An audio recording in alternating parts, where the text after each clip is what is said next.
And we live, y'all. Hey, welcome to my channel. Watch all my reviews. This is your boy James, where I'm here to give my honest review while trying to wash my mouth. It may happen in this video. I don't know. We'll see. Joining me as always is my girl, Mrs. Best. Y'all say what's up to her. Good morning. Happy Sunday. Happy Sunday. And remember, guys, subscribe to both channels. So any reviews or recaps that I don't do on my channel, such as Love and Hip Hop, Basketball Wives, Real Housewives of Beverly Hills, Real Housewives of Miami, those reviews will be on Mrs. Best channel. I will not be doing those on my channel. We switch it up. So she does some, I do some. So make sure you subscribe to both channels if you want to see those reactions and recaps. Make sure you like the video, and we welcome you. Welcome, welcome, welcome. So if you're in this video, this is Real Housewives, Salt Lake City, Season 4, Episode 4. And once again, I apologize for my tardiness. Hey, Naya, thank you for joining us, cousin. We appreciate you. But, yes, we're sorry this is late. We both had busy weeks this week. So we was like, we'll get this when we do Love and Marriage Detroit. So that video will be next. Y'all don't want to miss that because I have a lot of opinions on that video. So we're joining this. We pay homage to the two Broke Girls TV show, Laverne and Shirley. Is that what it is? I feel like I'm saying it wrong. I did, and this is a show I actually did watch. Yeah, Laverne Shirley, Shabeel, Shamazel, something incorporated. I love that show. So I actually enjoyed that. That was probably the one time I actually enjoyed Heather and Whitney in the scene together. This is best. How did you feel about the opening scene? I didn't really feel any way about it. I was just like, oh, Heather's lost a lot of weight. I kept thinking that. I kept thinking about Barry's comment on her looking inbred, and I just can't let go of it. Now every time I see Heather, that's what I'm hearing. It was the scene where she was putting on her makeup. And you saw how big her head was. For me, it's any scene. And you lose weight too fast, so your head hasn't had time to catch up with it, whether it's going to shrink or grow. I feel like her head still has all that fat, and it hasn't shrunk. And so I just think I feel like with some ladies, celebrities, women, Real Housewives, the ones who all do it, Ozempic is not your friends. It's not your friend. I will say, though, on a serious note about the scene, it is nice that they are getting along again because they are cousins. So, yeah, there's that. Thing one, thing two, not thing one, thing two. They got some bobbleheads. They really do. So the scene opens up with Whitney going to make her rounds. She goes into Mary's room first. Mary's in there pressing her hair, and Whitney was like, "Oh, what kind of tool is that?" And Mary said, "It's a hot comb." And Whitney just looked confused and was like, "Okay." She goes, "It's for black girls." And Whitney put her head down. She goes, "Okay." And I don't think Barry was trying to do that to snub her. It was kind of like, you're not getting it. It's very self-explanatory. At least it should be. But she had to throw that little one in there so you can understand. So she tells Mary that they're going to have an eventful day and that they're going to, go to the Miller factory, the original ones in Milwaukee, and then they'll have pretty much a whole day planned. And Mary's excited. Mary's actually, one thing about Mary I'm noticing, she is stepping up and doing a lot more activities versus last season where she wasn't in nothing. So I could appreciate that about Mary. So as she's making her way down, Meredith goes to Lisa's room. And Meredith tells Lisa that she had an interesting conversation with Angie and Whitney. And they were bringing up, the past about when Lisa called Meredith, a garbage whore and all this. And they were just wondering how she feels about Lisa since all that's happened. And I kind of feel the same way that Angie and Whitney feel. Because I couldn't have let that go. I'm sorry, y'all. I'm not trying to be petty. I get forgiveness. And I am a very forgiving person. But to call me a garbage whore and that I effed all of New York, I'm sorry. Like, that's going to be hard to come back from. So I understood it in one instance, but at the same time, if Meredith chose to forgive Lisa for it, then let bygones be bygones. It's not really, fight. So from that standpoint, Lisa is pissed. She goes, They really said that to you? They really sabotage? Oh my God. And you know how Lisa is overly dramatic. So, Mrs. Best, do you think that Meredith was being messy by going to Lisa and telling her that? Or do you really feel like, they have this alliance, this agreement to be each other's backbone? So, do you think that's what it is? I don't buy any of it. I feel the same way as everybody else. The stuff that Lisa said about Meredith, I'm not defending that hoe for nothing. I'm just not. I'll be cordial with you because we got to film this show and that's it. Um, but Meredith was being messy. That's just Meredith's way of making herself, I guess, somewhat relevant. I don't like Meredith. I feel like that's the one housewife that could definitely be replaced. I'm kind of over her and her shenanigans and the beefs that she chooses. So yeah, she was trying to be messy. I agree. She was trying to be messy, and it was kind of like, you didn't have to tell Lisa that. Like, all you had to do was just put that in your pocket. But it's causes for good drama, though, because when Whitney came into that room, she came into Lisa's room and she said, Lisa, like, I'm having a great day planned. Lisa said, I'm not interested. I'm going to do something else. And Whitney just looked confused, like, it's my trip. Like, we're supposed to do things together. Lisa said, yeah, we can meet up for dinner later, but no, I'm not going to go out with you. That doesn't sound interesting to me. I can do my own thing. And Whitney said, okay, and was very confused. And I was laughing the entire time because I was like, that's how you do it. Even though I don't like Lisa, that's how you do it. You ain't finna talk about me and then expect me to play nice with you on your little trip. I'm gonna find something else to do. Thank you.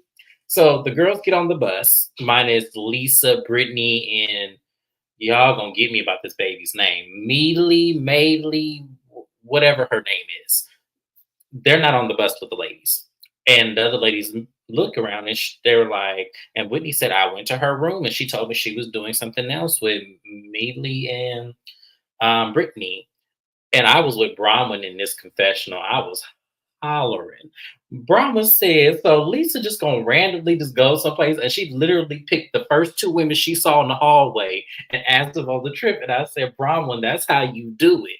That's how you make a girl sweat on her own trip, because that's exactly what Whitney did. Lisa was playing chess. Like, Lisa knew what she was doing. So I was hollering at that though, because it was random to pick the two friend of the shows out when you could have at least brought Meredith with you. Said Meredith ain't not really fooling with Whitney right now, or Angie. So I don't know why you didn't ask Meredith to go with you to the curling event. Like, that to me was kind of crazy. How did you feel about that? I think production made them go with her or something. I didn't fully buy it because naturally you would think she would ask the people that she's closest with or cool with. To ask these two randoms, especially the crazy one obsessed with the Osmond, I I don't know why she would want to ask Brittany, especially, but you know, I don't blame her. If I don't like somebody, I'm not gonna sit up under you. I'm not for food, not Yeah, for nothing. I don't care. I'm gonna go do my own thing. That's just what it is. If you don't like that I'm in the same hotel as you, hell, I'll go book my own, but I'm not going to be coming around you. that's how I feel too. And I'm like Lisa in this instance. If I'm not feeling you and you just talked about me to my best friend, I'm not gonna go out with you. No. Yeah, Lisa gagged the girls and clicked up. She need followers, so she got the first flockers she saw. Pretty much, yeah, that's exactly what she did. It was clever on her part because it made people realize that she don't really care one way or the other. She could take over if she wanted to. So that's what she did. So the girls are still in the bus trying to figure it out. So Whitney's putting two and two together, and she realizes the only way Lisa would feel the way she feel is if Meredith went back to her and told her what she said. So they asked her, they said, Meredith, did you have a conversation with Lisa? And Meredith said, I absolutely did. And they were like, oh, so that's why she's pissed. And she said, and as she should. We told her, me and Meredith had this alliance. When we came to y'all, if someone said something behind the other's back, then we were going to tell each other. Now, Meredith, I do have one question, though. Do you think that's going to be reciprocated? If the girls go to Lisa about you, do you think Lisa's going to bring it back to you? Do y'all think Lisa is going to bring back the information to Meredith the same way Meredith brought it back to Lisa? Because in my humble opinion, I don't think so. I think that if the girls bring something back to Lisa about Meredith, Lisa's not going to say anything. And she's going to let it play out right in front of her face so she can laugh and poke at it. I really think that that's how that's going to happen. Mrs. Best, do you think that will happen like that? Meredith is dumb. That is all I have to say.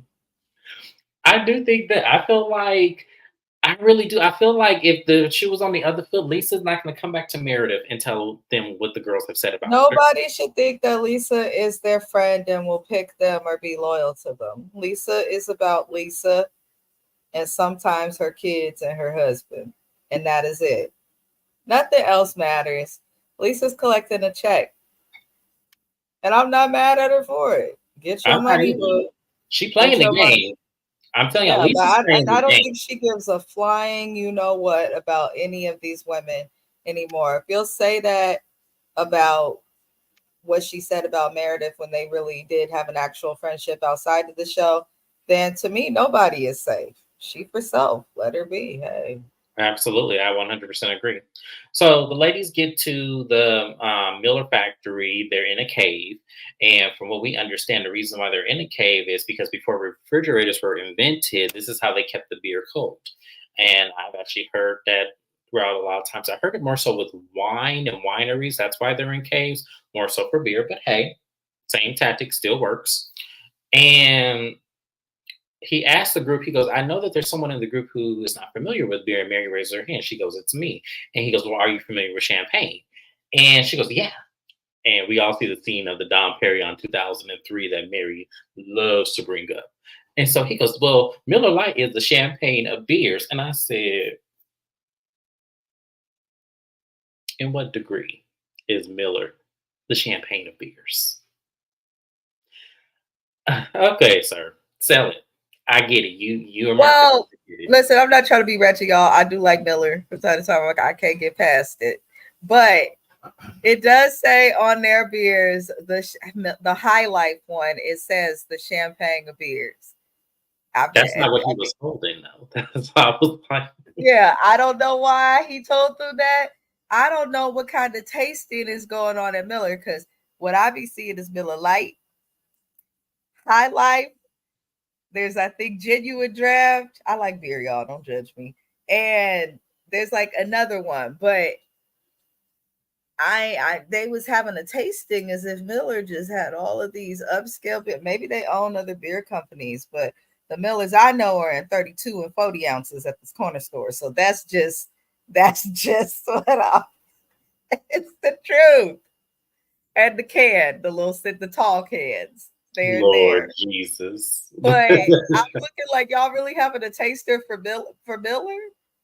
It's $3.76, I think, for a 40. Like, what's going on? So I'm the opposite. I don't drink beer, y'all. I'm not a beer drinker whatsoever. I will be Thank lost. you, Kevin. It is good. Miller's good. It's refreshing and hoppy. So I like it for that. I'm not. I will not have fun here. I'm just gonna put it that way. I would not have fun. So Mary started drinking it, and she was like, "Oh, this is good." And I'm looking at Mary like, "Oh, you done found your next niche now." Oh, Jesus. It was funny how she was eating that cheese, and I was like, "Look at Mary, just funneling." So he pours them more beer, and then he would go and he says, "This place is haunted. So if you step outside, you'll go to the bartenders, and they'll tell their experiences here." So Mary, Meredith, Bronwyn, and Angie go up to the bar, and Whitney and Heather stay back. And as they stay back, Heather was telling Whitney that she had a conversation with Meredith, and pretty much Meredith is putting out there a blog that she read about how Whitney is white labeling jewelry products that come from Alibaba. And Whitney is pissed because Whitney does know about the blog that's put out there. It was actually given to her by one of her business partners. And she was saying how directly, it's wrong, that she's not doing that. It's just commerce. There are vendors who sell all the products to different associations of business, which is true. I will give Whitney that. That is true. But you have to understand something, Whitney. And I think this is where I'm losing her on this, is that even though they do that, And even though you choose to do that, you can't get mad if someone assumes that you're buying from another company and then white labeling it. You just have to shut that rumor off like you would any other business rumor that may not be true. So that's why when she got so defensive and so hurt about it, it led me to believe that that might not be a true situation, but there's some truth to the handling of business, because you wouldn't get that mad. You're like, well, it's commerce. Like, people do that all the time. Which a vendor may pay or charge me, I might not charge the same thing. I might charge more because it costs me more to get it. Like, that's what I wish she would have said versus just getting so pissed about it. So, Mrs. Best, how did you feel about Whitney's response to now finding out the information that Meredith dug up and gave to Heather? It made her look guilty. Let whatever came from Meredith, as soon as I heard it came from Meredith, I would have calmed down, because Meredith is trying to act like the jewelry industry belongs to her and Right. act like she's just the best business lady in the world. Multiple people can be successful in the same industry. It happens all over the world. So I would have just ignored it, because Meredith is doing this because, in my opinion, she don't have a storyline no more. She's not interesting by herself. Her kids ain't on the show like that no more. They live in their life. So I feel like Meredith is just trying to pick something with Whitney to remain relevant on the show, because she has nothing else to give. And so Whitney is a little naive. It's almost like she didn't think it through, but then at the same time, Whitney, since season 1, comes for people, be in people's business, putting people on blast, and all these crazy things. She's been always in somebody else's business, always revealing somebody's secret. So now that the heat is on her, she can't take it and is getting mad. So on one end, I'm like, is Meredith, girl, she wants a moment, don't respond too heavy. But then on the other end, I'm like, calm down. If you could dish it out, you need to be able to take it. So, so she acts up. But here's the thing, and once again, this is how you know there's some, ill fit with this business practice, because you could say easily, me and Alibaba got the same distributor. So, they want to charge what they charge, I charge what I charge. Boom. But she's not saying that. No, she's not. Saying that. And that's the other thing. When louder, sometimes the louder you are and the more dramatic you respond makes you look more guilty. So, Whitney is just tripping. She is not the Ashley Darby. I mean, I can't disagree with this comment, y'all, because, we know how Ashley Darby do practice, especially with her business partner on the show. So, I mean, I don't know. But I just feel like Whitney just played that real stupid. So the ladies are at the bar, and Mary's telling this very funny Jeffrey Dahmer story of her and her father. And Bronwyn and Angie are dying. They were like, I can't believe that she just told this story. And I don't care what the bartender's stories are, because that's not going to trump the story that Mary just gave. And it's not. Mary is hilarious. And then in her confessional, Mary said, I hope my father was telling the truth, because sometimes he did lie. So I hope he's telling the truth. And that just made it even more funny than... Oh my God.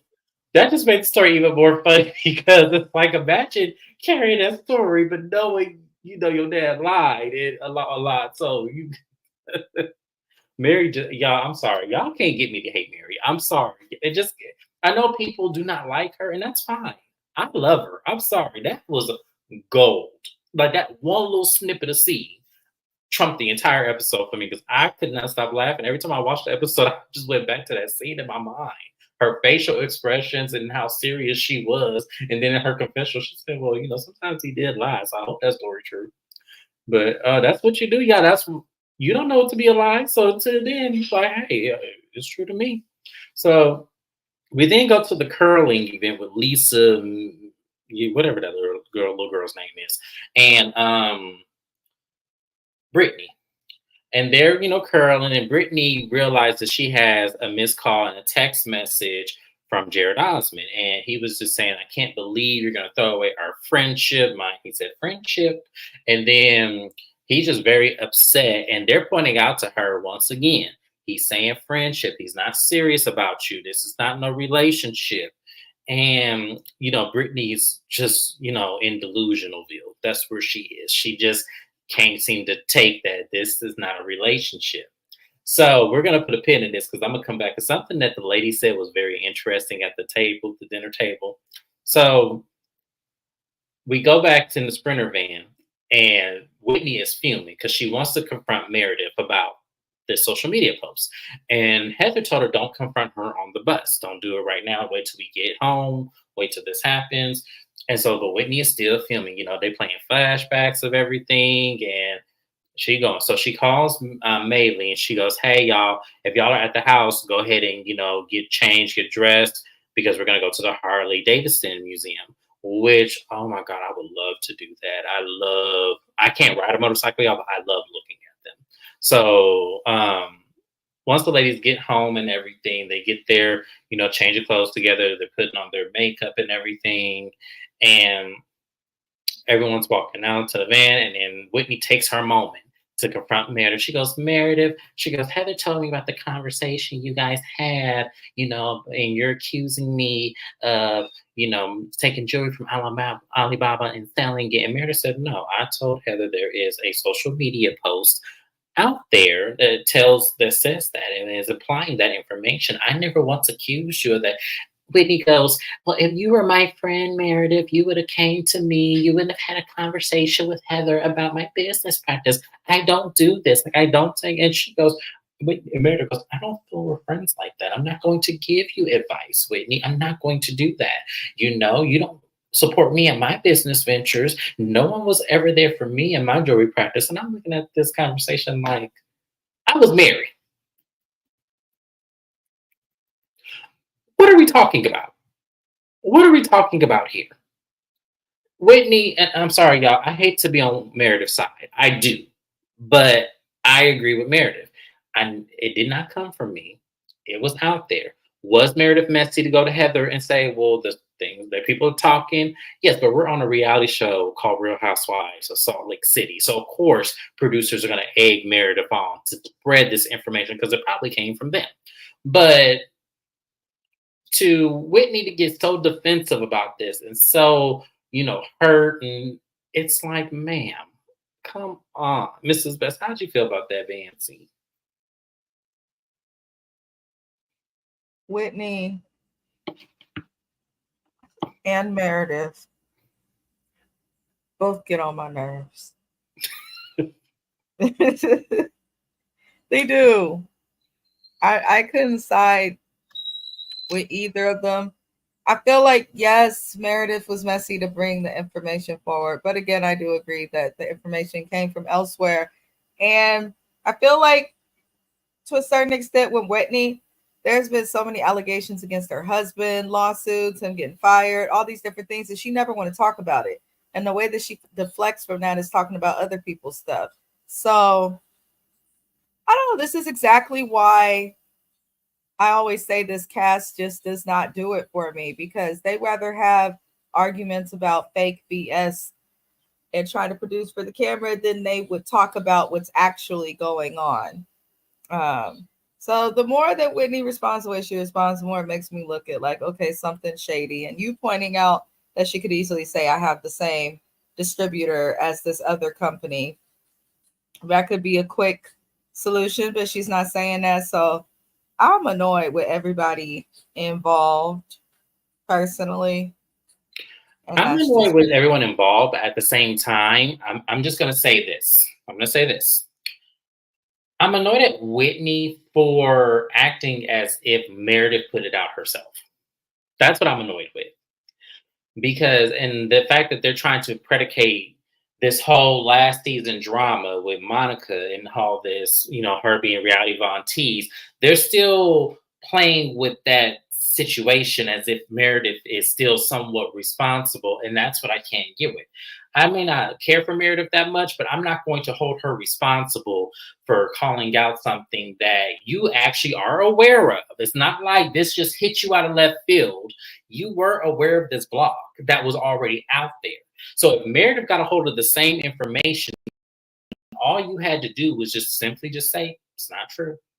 That's not how this works. Same distributor, Sorry that I mean, if my customers feel like they can get it cheaper on Alibaba, then go right ahead and do so. But I'm telling you, this is what I'm selling this for because this is what they charge me for. It's business. That's why I'm like, Whitney just carried this on more than what it should have been. And that's why I'm like, y'all are trying way too hard to make Meredith a villain. Y'all don't have to do all of this. Meredith is gonna fall on her own sword. So y'all are actually making me be more on her side than I want to be. Because I can't blame Meredith for this. I'm sorry. So we go ahead. Whitney should address stuff like that herself to get ahead of the tabloids, to get ahead of the rumors, but she never does. So Exactly. if you're not going to talk about it, somebody else will, Whitney. Now shut the hell up, bobblehead. So the next thing we're gonna talk about here is their dinner. They're in the Harley Davidson Museum. They closed it all so the ladies can have a nice dinner there. I think that is so awesome. Like y'all, I was like, this whole trip that Whitney has planned has been amazing. Like she did a really, really good job. Like I can't take that away from Whitney. She did a really good job planning each and every event well. I really do gotta take my hat off to her. So they're having dinner, and Whitney brings up the situation again. And she was saying that, I just think it's messed up that you're doing this, Meredith, and everything. So Lisa chimes in. And Lisa was like, it wasn't really like that. I brought it to Meredith to say that, Whitney may not be, this is out there about her and everything. And Meredith did what she will with it. It's not that big of a deal. And I think Lisa is coming from the standpoint that I'm coming from. It's like, okay, you may have the same distributor, and maybe the person putting the blog out there is saying, look, Whitney is charging outrageous prices for something I can go on Alibaba to get. It's not, and realistically, y'all, it's not that big of a deal if they have the same distributor. But Whitney's not putting it that way, which makes me believe otherwise. The fact that she's heavily going into this. So Whitney uses the term streamrolled, which is what Angie had mentioned to Lisa as well. So Lisa is tying Angie into this, and somehow the argument shifts from being about Whitney to then being about Angie and Lisa's problems. And for those of you Angie K fans that are in here, y'all, I'm sorry, but this argument was not in favor of Angie whatsoever. I know people wanted to really say that Angie, was a there for friend, but to me, it shows a flaw in Angie that I don't like. It shows a flaw in Angie that I don't like. So let's go through the argument and then we'll talk about it. So Angie pretty much says that, that she was a good friend to Lisa and she would do this, she would do that. And Lisa said, our problem is, and I'm going to say it very carefully to you, is that you went back and told Whitney about a conversation I had with you and Heather that I specifically said, do not tell anybody. And Angie admits that she did do this. She didn't say everything, but she did go back and tell Whitney something.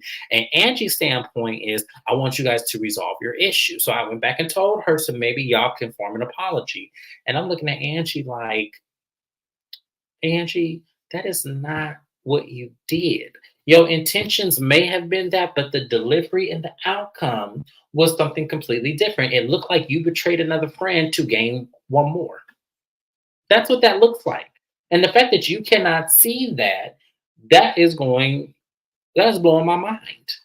Because if I tell you not to tell somebody something, or I tell you this conversation I'm about to tell you, because this is my personal feelings, is in confidence between us three, that doesn't mean one of you go back and tell the person who the conversation is about what I just said. So I don't understand why Angie isn't grasping it.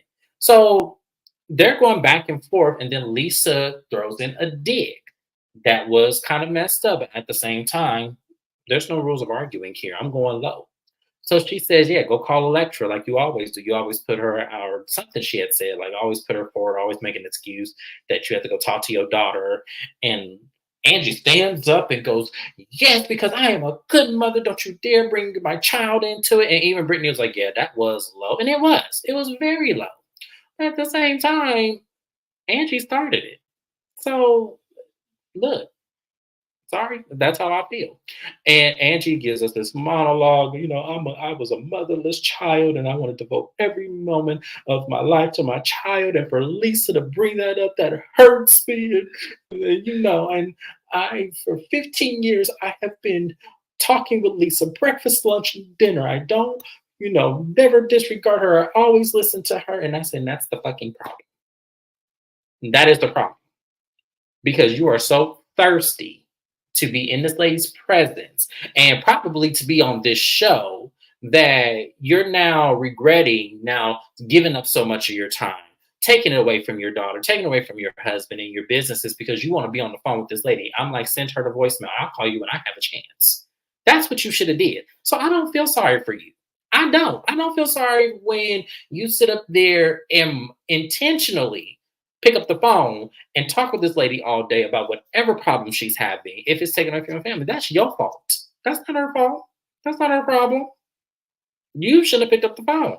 And now you want everybody to have this pity with you, talking about you're taking it away from your daughter and she's making you feel guilty for doing that. Oh, well, it's like, I can't get with Angie. This is where I don't like Angie, y'all. I can't do Angie because she wants to have this silly ass pity party, but then when you really pull back the layers and when she's really explaining it, it's like, don't pick up the fucking phone.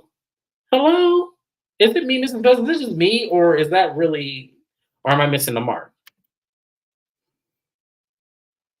Listen, I didn't like that Lisa brought up the daughter because I feel like no matter how much beef you got with somebody, and it's not even about the daughter being a kid or about the mother, and don't bring up people who got nothing to do with the situation. And it makes you look weird, Lisa, like you jealous of the attention that she's giving to her child. But then on the other side of it, I don't like Angie K. I've never liked her because she tends to use the things that she does for people as a like crutch to throw in their face at a later time if they ever get into it. I did this for you. I was there for you. But like you said, like, I don't even have kids, but if I'm spending time with my husband and people call me, I will happily let that bitch ring. I'll be singing along, doing the iPhone dance. I'm not answering the phone. There's a do not disturb button. You can turn your phone on silent. Angie K, nobody's telling you to answer the phone. And if your friends don't understand that sometimes there's going to be days or times that you don't want to talk to them or that you are not going to answer the phone, then, then maybe they're not your friends. Exactly. You can't complain about choosing to do so much for this person. You cannot complain about that. And I feel like at the same time, Lisa shouldn't have brought up the daughter. Angie K will use her daughter and use her family as a way to look like a victim, in my opinion. That's what I've gotten from her several times. Lisa did not say anything bad about the baby, but we have to remember her daughter is not like some small child. So your daughter does not need you as much as you are perceiving her to need you. Right. And yes, your children need their parents. Children love their parents. But her daughter's what, like a preteen now? Like 12, 13, somewhere around she's that. in school. I'm sure when she's not in school, she's got her extracurriculars. And when she's not doing that, she's probably got some friends. So oh, I'm sorry, go ahead. I'd just be annoyed with Angie K and the whole family dynamic as a whole, because I feel like she tries to paint stuff off as perfect, but I don't feel like it's that, and that's okay. To me, and I looked at this a different way. To me, I think she's used to using that daughter as a crutch and as a victim tactic because it gets her everywhere, especially when it comes to that husband, especially when it comes to those businesses and things like that. I feel like she victim placement her daughter in a lot of her situations because that's what she can fall back on. Well, it's my daughter. Me and my husband have a problem. But we have this daughter. She sleeps in the bed with us because we have this daughter. And it's like, I'm tired of that. Because when the girl get 18, what you gonna handicap her until she, is not.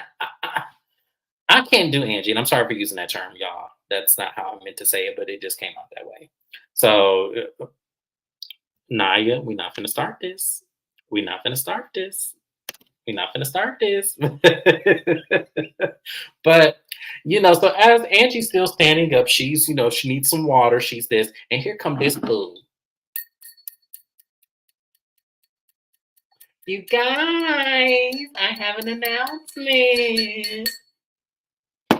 So, me and Jared are officially broken up.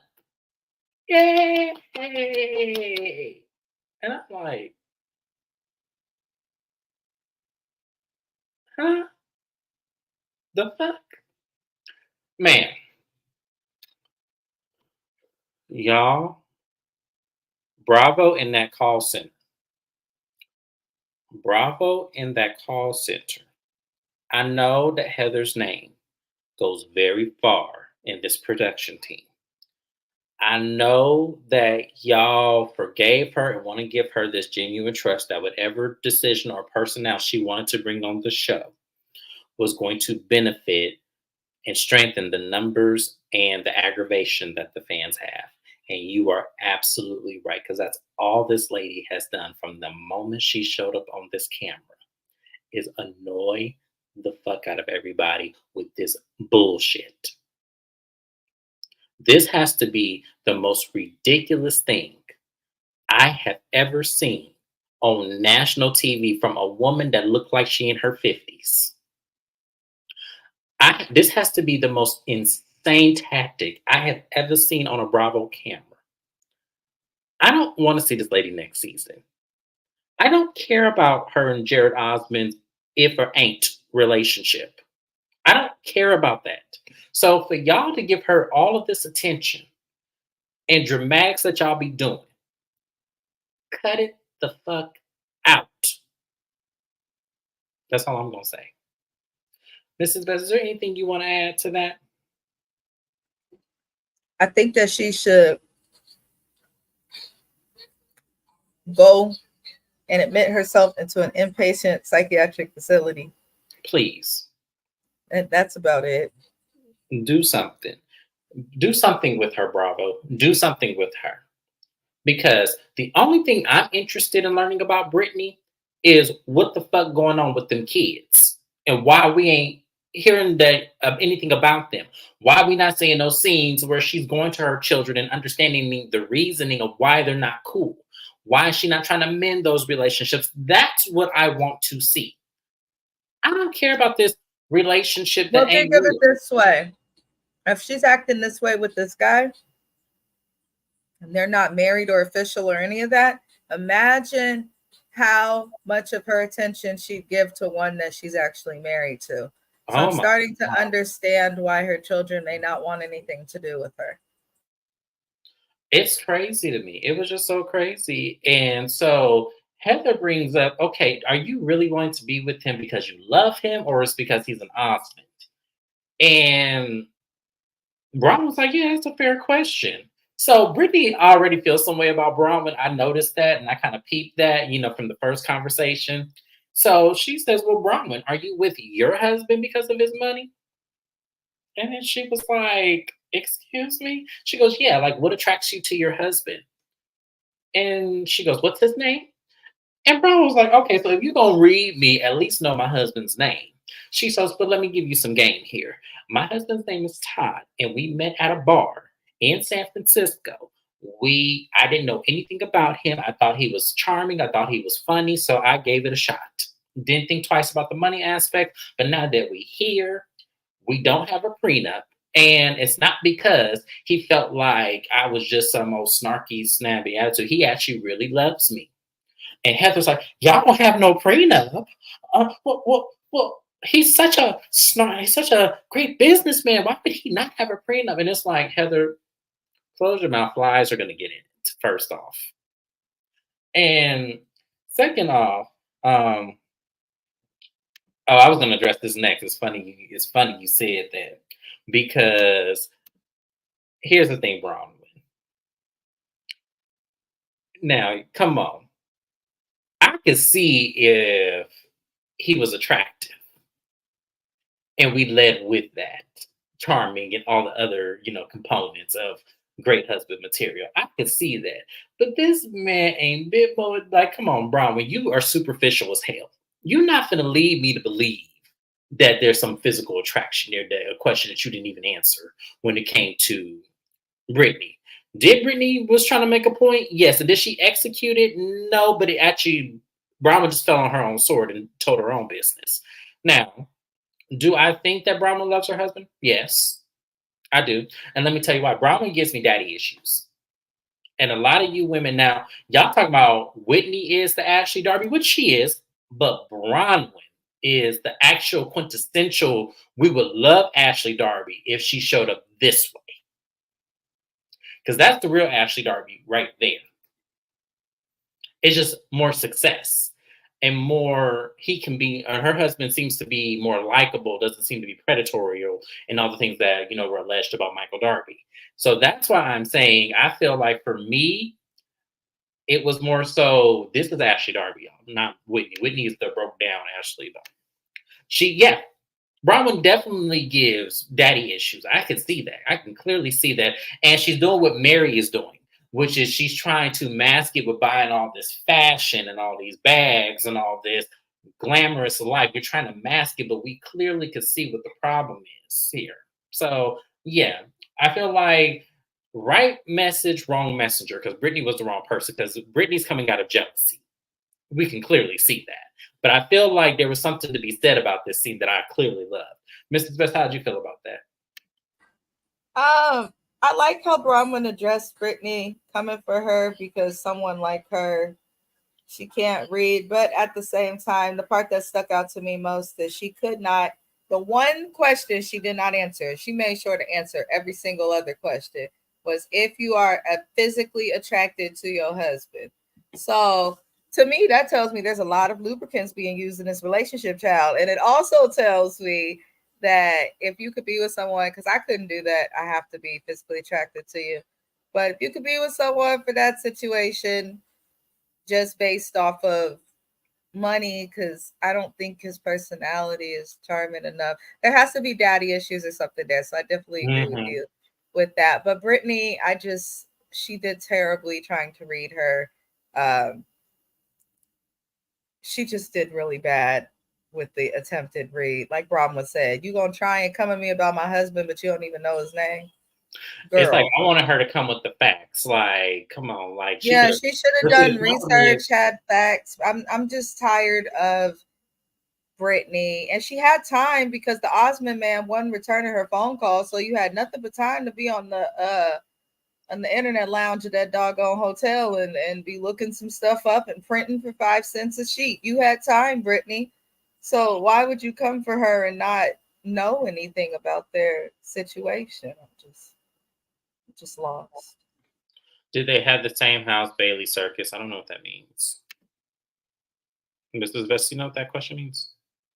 Maybe I missed that. Sorry. Okay, I had to get that out of Chanel's account. You know what? Brittany did not have that same energy from Mary. She's not. Let me explain something to y'all. Bronwyn is one thing, because Bronwyn is snarky and goofy. Mary will get you all the way together. So Mary will make that girl cry. Yeah, Mary, because all Mary got to do is bring up them kids. So Mary already knows the trick, because Mary was one of her daughters in hindsight, because Mary's mother did that exact same thing. Always worried about some man knowing you got kids at home. So Mary was going to hit her with her. That's why she didn't do that with Mary. She wasn't. Yes. I mean, absolutely. And honestly, y'all, I wouldn't have been mad to see it. I know that would make Mary look like a bully to some people, but for me, no. You chose to get in the ring with me. This is what you're gonna get. But for me, I'm gonna tell y'all like this. Bronwyn may have it all figured out, and she may have the game all twisted, and maybe her man is coming to the standpoint. Because I know some men like this too. Like I've seen certain situations where some men feel like I have all this money, I'm gonna die soon, so here it is. Like some men just really don't care. After being took the first time, they're like, "You're gonna take it anyway, so why not?" Since Heather explained the Mormon wife mentality, I kind of give Brittany grace, but not a whole when it comes to her kids. I understand that. I do. I understand that to a certain extent, because to me, that would make me second guess any religion that I'm in. If I have to fall to my own children's detriment just to say I have somebody on my arm. Because to be honest with y'all, marriage was not originally what we see it today. It wasn't what we see it today as two people in love and wanting to, live life together as one. Marriage in the Old Testament was a business arrangement. Your father usually would sell his daughter to the highest bidder and would trade you for some cows, some chickens, and some land. That's what marriage was back then because there was always some old grimy ass dude that was alone or probably is a widower and wants to remarry so that someone can help him raise his kids. And that's what marriage was back in those times. It was a business arrangement. And now, since society has turned it into this psychological love fest, it's kind of hard for me to really plant that on that religion, knowing that that's where that originally came from, if you guys understand. So to me, I kind of feel like it's a lot of more of trauma bond of her childhood. I really feel like this is where this is coming from, her childhood. I don't feel like this is more so a place on religion. I mean, it could be two things could be true at the same time, but I feel like this is more of her self-esteem and feeling like she's not good enough, which is why she does all these things. Yeah. So, I'm just saying, for me, that's why I feel like when people are like, "Oh, love is not a business or marriage is not a business arrangement," it was once upon a time. It was. So why is it wrong now when it wasn't wrong then? When we surely should be looking at men then selling off their daughters to old grimy ass men, and and all for some cattle and some eggs and some chickens and shit. Like, I really feel like, why are we looking at it like that? So that's why when someone tells me their marriage is a business arrangement, I understand it because that's what originally marriage was. So my hope for Brittany is that I don't want to see this anymore for her because it makes her look stupid, and it doesn't help that this man doesn't help the satisfaction because he's egging that shit on to make her look stupid on national TV. So I can't sympathize with that because you know what this man is doing. You just know that there's a better outcome. All he's doing, y'all, all Jared Osmond really is doing with Brittany is breadcrumbing her. And it's sad. And I feel bad for her, but at the same time, you got to put your big girl panties on and you got to say, hey, enough is a fucking enough. I have worth. And I'm more valuable to you than you think because you keep bringing your ass back. That's what she needs to do. But once again, I'm raised differently. I don't know. Maybe that's just me. Okay, all right, good. I know. No, no, no, you're good. I appreciate you. No, I really do appreciate you. I do. Let me make sure. Okay. Yeah, but no, I just feel like Brittany, I need to see better from Brittany. In the last scene, and I'm gonna tie this up because I'm late to my next video, y'all. I'm so sorry. We got sidetracked. The last thing is Whitney takes them to Trixie's bar and they do a little show. It was funny seeing all them dance because can't none of them dance. And I'm just like, oh, y'all can take the girls out of Utah, but you can't take the Utah off the girls. And I loved how the crowd was cheering on Mary. And I love that Mary actually did this, y'all, because Pentecostal people do not do this. They do not go to these kind of establishments and play with the people. They just don't. They don't. Like, I know they're getting to a time where they're starting to be more lenient in that religion, but it ain't there yet. How did you feel about the last scene, Mrs. Best? It was what it was. I didn't care. We saw Trixie's bar last year on the last season. That was that cute little pink hotel. Yes. So I'm looking. It's like it's nice. Mary's participating, but I don't know. Anybody watching the show who's a clinician of psychology, go find this girl Brittany and lock her up. Something wrong with her. But it was cool. All the ladies got along for a quick moment. That may be the last we see of these heifers getting along for a little while, but it was what it was. They danced. At least they ended it positively. I'll give it that. Absolutely. They ended it positively. It was a great, Whitney, hands down to you. This was a great trip. We love to see it. And so we're going to go ahead and go to our next video, y'all. I'm sorry, I'm super late, which will be Love and Marriage Detroit. Y'all don't want to miss that because we are going to go there. So I'll see you guys in the next video. Bye-bye.